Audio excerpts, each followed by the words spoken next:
What about your finances? What is the system you have in place for budgeting?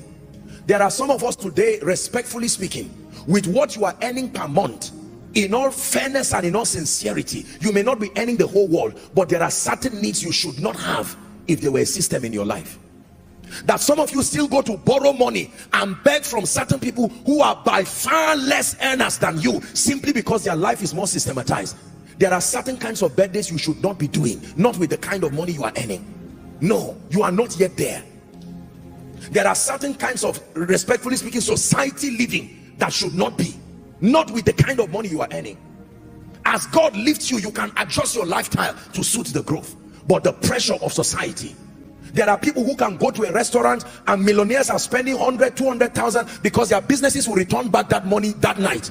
But you who, even if it's favor that came to you, favor is maintained by wisdom.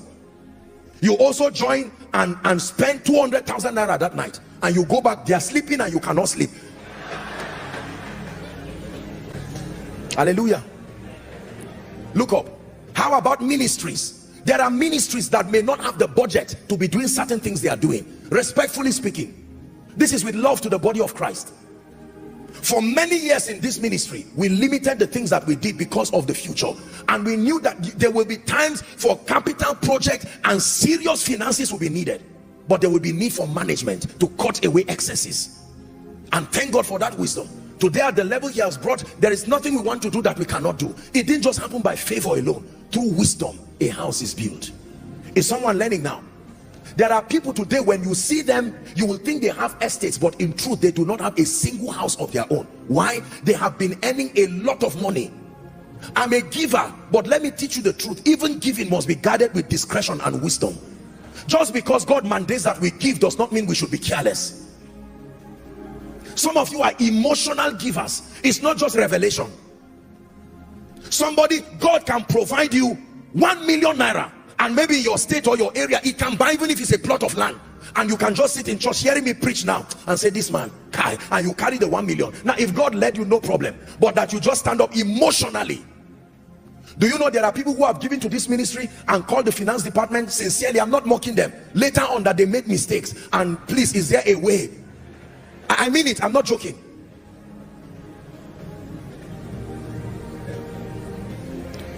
For some of you, when they call, maybe in your various assemblies or in any meeting, they call for a vow or they call for giving, you see your colleagues and your contemporaries come out, and out of sheer carnality and pressure, not the leadership of the spirit. How many of you can give 10 million here, and what the Holy Ghost is restraining us? You are owing, you are still paying, you have not paid your children's school fees. Now I'm a giver, I've taught you giving. There are many people today who even run away from churches because they vowed vows that they cannot pay. You went to 3 churches and pledged 10 million, and all the men of God know you. You are running away, your children are running away. It was needless. Systems. Most people don't prepare their offering before they come to church. It is when they see the person who is saying, oh, package your tithes and offerings, they just check and look at everything. That's why you are not growing financially. This is the balance. You can't give God peanuts and check what is here. 1,000, you return it back. 500, you return it back. 100 naira, you return it back. 50 naira, you return it back. Then you carry the bad one and just squeeze it and drop, and then you are laughing, and God is saying, I'm seeing your heart. You ate in a restaurant before coming to church, you spent 10,000 and you came and dropped 50 naira. I don't mean to be a bearer of bad news, but you will not grow that way. Where your heart is, there your treasure will be. How about a system for savings? Do you know why pension scheme works? Aside from corruption and other things, do you know why it works? I will tell you. Because there is an automatic system to deduct from your salary. Is that true? All through your lifetime. If they gave you all the money and say be depositing it yourself, only 1% of the people who receive pension today will have it. They know that there is a limitation in all men, so they created a system out of it, so that after 35 years of service, out of that, maybe added to it, maybe you haven't put it in some investment account, with the little gain there, they can now be blessing you with it for the rest of your life. There must be a system to save. Some of you, if you calculate all that God has brought to your life today, January, somebody gave you 1 million for Happy New Year. Somebody gave you 5 million. Someone gave you 200,000. Someone gave you 300,000. During your birthday, you got 10 million. You have carried like 30 million. How much do you have now? 15,000. It's carelessness.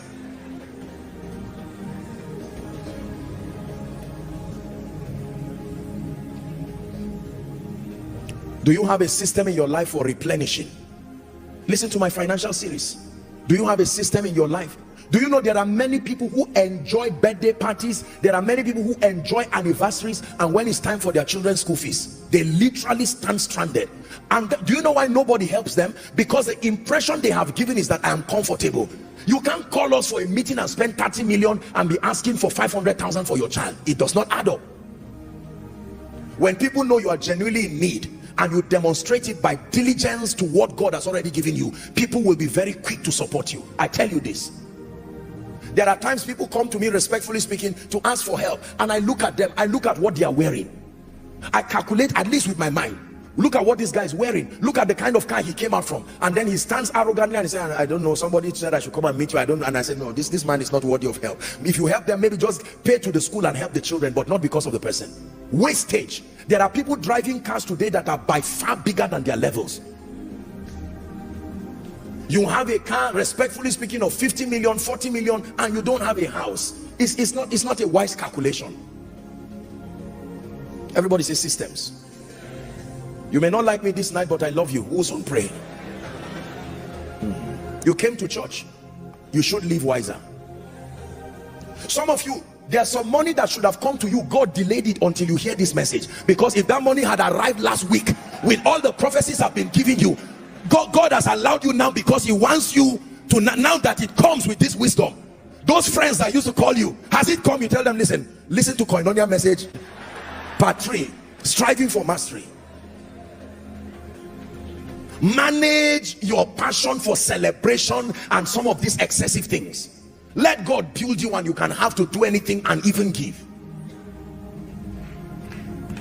Are we together?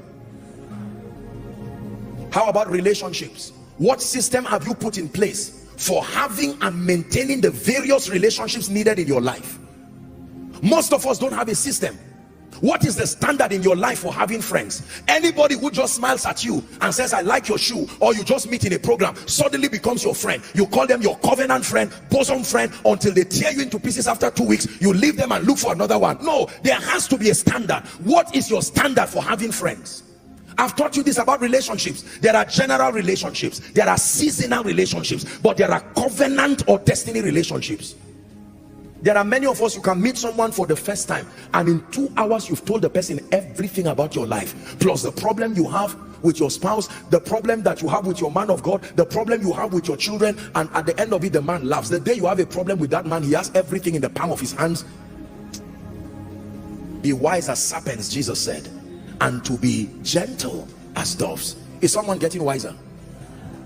Please look at me. There must be a system to manage your relationships. I told you my story. My dear mom, I'm sure she's following, watch it now. Years ago, I didn't used to have that time, not intentionally. That time, you know, for my family and all of that, I was busy ministry, justifiably busy. And then we used to gather together 1st of January to pray. And after we finished, you know, AOB, and my mother made a statement. I cried that night.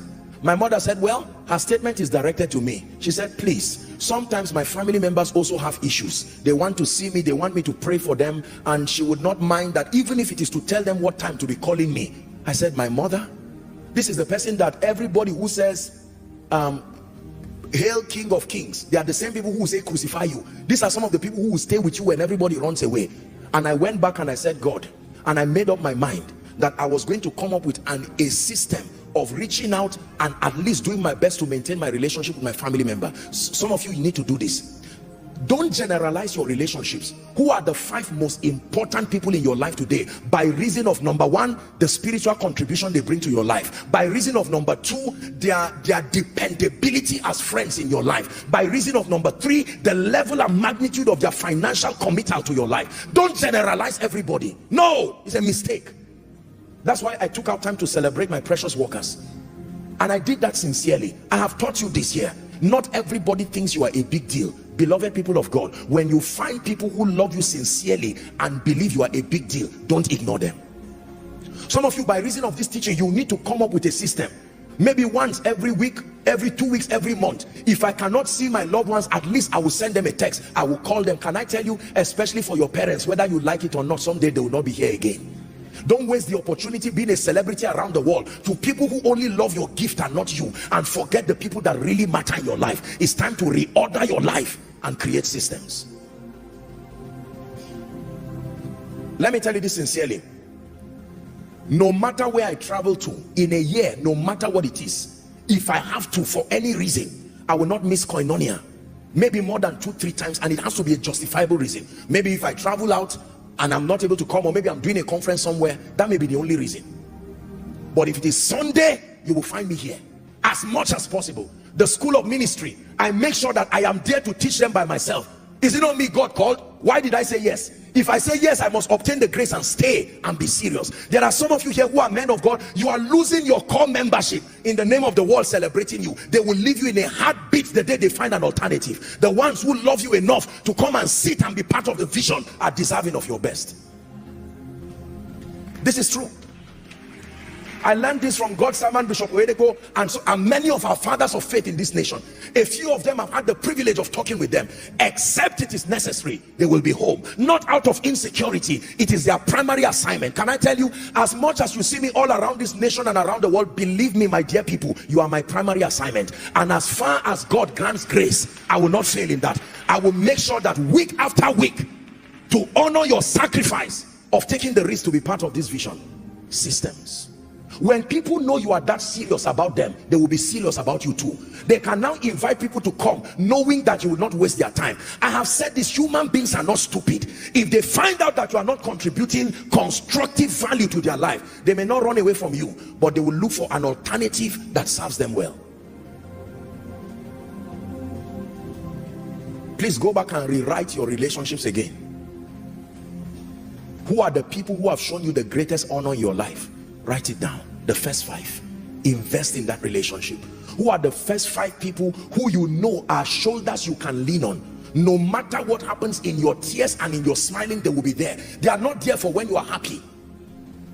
If you tell them today they diagnose me of something, they will say, thank God I'm here. We will die here. We will trust God and release our faith. Don't have those kind of people in your life and push them away in the name of I don't trust anybody. No. I love everybody, but everybody does not occupy the same place in my life. As far as relationships is concerned, there are people who have gone out of their way to show me love, honor, kindness, to invest in my life, not just in monetary times. But these are people that if they see me crying today, they will not ask, why are you crying? They will look for a handkerchief first and make sure the crying stops before they say, why are you crying? How could I throw such people out of my life? If you want to strive for mastery, this is what you must understand. That's why you can see a few people, they are never lonely. They are never left alone because they've created systems. Are we together? Have you created a system on giving? There are people who once blessed you, who once helped you. Some of them are aged today. Some of them don't have the privilege to be as strong as they were when the government. Have you created a system around your finances to make sure that at least you are reaching out to them?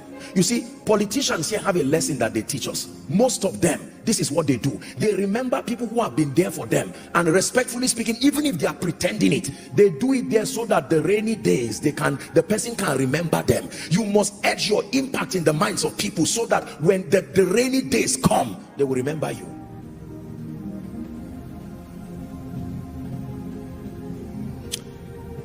If you ever see any man excelling in life, in ministry, in business, they systematize their success by helping them to reign, helping them to understand what they need to do to reign.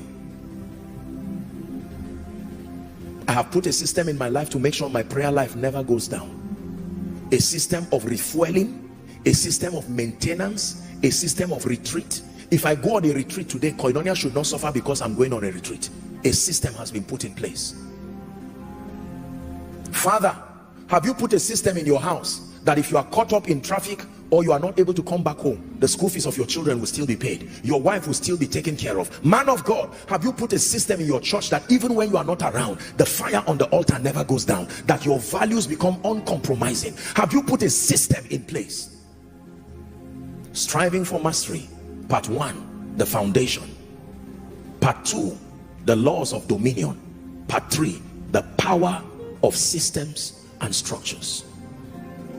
I have been holding this mic for at least 1 or 2 hours now, and yet it has failed to stop because there is a system that powers it.